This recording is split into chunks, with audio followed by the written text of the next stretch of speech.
Thank you Anil గారు. And Karunakumar గారిని మాట్లాడాల్సిందిగా కోరుకుంటున్నాం. అందరికీ నమస్కారం.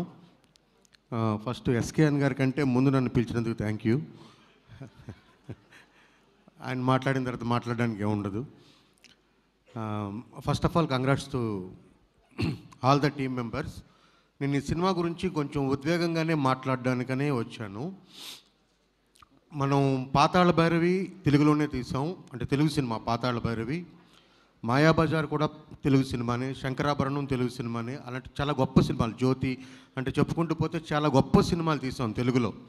గొప్ప దర్శకులు, గొప్ప నిర్మాతలు, అంటే ఫిల్మ్ మేకర్స్ ఉండే ఈ తెలుగు సినిమా కొంతకాలం తర్వాత ఎందుకో మనం మంచి సినిమాలు తీయట్లేదని అపవాదం అయితే మనకు వచ్చింది. అంటే కమర్షియల్ సినిమాలు ఓకే కానీ మన కథను మనం చెప్పట్లేదేమో అనే ఒక అపవాదం అయితే ఉండింది. సో ఎప్పుడు కూడా పాత నీరు వెళ్ళి కొత్త నీరు వస్తున్నట్టు అన్ని ఇండస్ట్రీల్లోనూ, అంటే తమిళ ఇండస్ట్రీ చూసుకున్న, కన్నడ అంటే రీసెంట్గా చూసాం రాజ్ బి శెట్టి, రిషబ్ శెట్టి, తర్వాత రక్షిత్ శెట్టి, వీళ్ళంతా వచ్చి సినిమాని కొత్త కోణంలో చూడడం మొదలుపెట్టారు.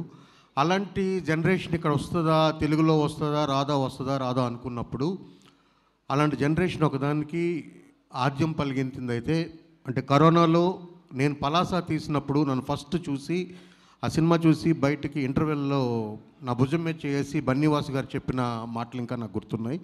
ఆ తర్వాత నాకు గీతా ఆర్ట్స్లో అవకాశం వచ్చింది, నేను ఆ సినిమా చేయాలి.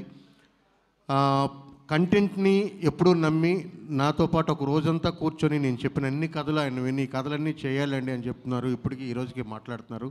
అదే కాంపౌండ్ నుండి వచ్చి ధీరజ్ గారు అయితేనేమి, ఎస్కేఎన్ గారు అయితేనేమి, వంశీ గారు అయితేనేమి, వీళ్ళంతా కూడాను కొత్త టాలెంట్ని, రూటెడ్ కథల్ని ఎన్నుకొని తెలుగు సినిమాని కొత్త పదంలో తీసుకెళ్తూ ఒక వేరే లెవెల్లో తెలుగు సినిమాని తీసుకెళ్ళి నిలబెట్టడానికి చేస్తున్న కృషి ఏదైతే ఉందో అది మాత్రం మనందరం అప్రిషియేట్ చేయాల్సిన విషయం. వాళ్ళందరికీ ఒకసారి చప్పట్లు కొట్టమని నేను అడుగుతున్నాను. సో సాయి రాజేష్ గారు రెండు, అంటే వాటిని సటైరికల్ సినిమాలు అనొచ్చు, డార్క్ కామెడీ అనొచ్చు, అలాంటి సినిమాలు చేసిన సాయి రాజేష్ గారితో హృద్యమైన ప్రేమ కథను తీసి దేశం మొత్తం మాట్లాడుకునేలా చేసి బేబీ అనే ఒక సినిమాని ఓన్లీ కంటెంట్ని నమ్మి కొత్త వాళ్ళని నమ్మి తీసుకొచ్చారు. అంటే ఇందులో మొత్తంలో నేను గమనించింది ఏంటంటే ఈ సినిమాల్లో ఇన్వాల్వ్ అయిన వాళ్ళు, అంటే ఇంక్లూడింగ్ సుహాస్తో సహా అందరూ కూడా జోబులో 10 రూపాయలు లేకుండా హైదరాబాద్ రోడ్లో ఒకరోజు తిరిగిన వాళ్ళే.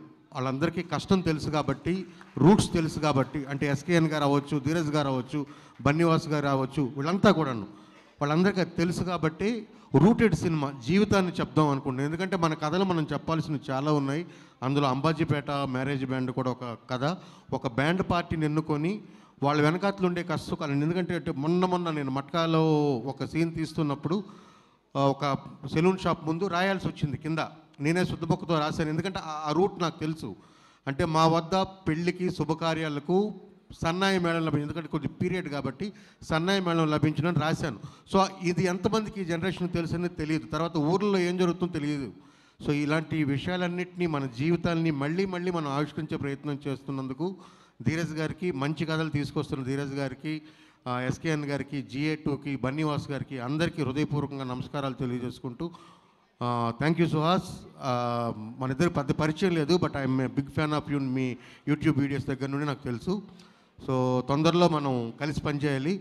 ధీరజ్ గారు, ఇప్పుడు ఇది మీకు బేబీ ఆడియో ఫంక్షన్లో నేను మాట్లాడాను, బోల్ డబ్బులు వచ్చినాయి. నేను చెప్పాను నాకు బోల్ డబ్బులు రావాలి, నెక్స్ట్ సినిమా నాతోనే తీయాలి కాబట్టి ఎక్కువ డబ్బులు రావాలని. దీనికి కూడా బేబీకి సమానమైన డబ్బులు వస్తాయి. ఎక్కువ డబ్బులు వస్తే కూడా ఆ తర్వాత సంగతి, బేబీకి సమానమైన డబ్బులు వస్తాయి. మనం మంచి సినిమా చేస్తున్నాం. Thank you very much. Thank you Karunakumar గారు. అండ్ నితిన్ గారిని మాట్లాడాల్సిందిగా కోరుకుంటున్నాం. ఇక్కడ వచ్చిన గెస్ట్ అందరికీ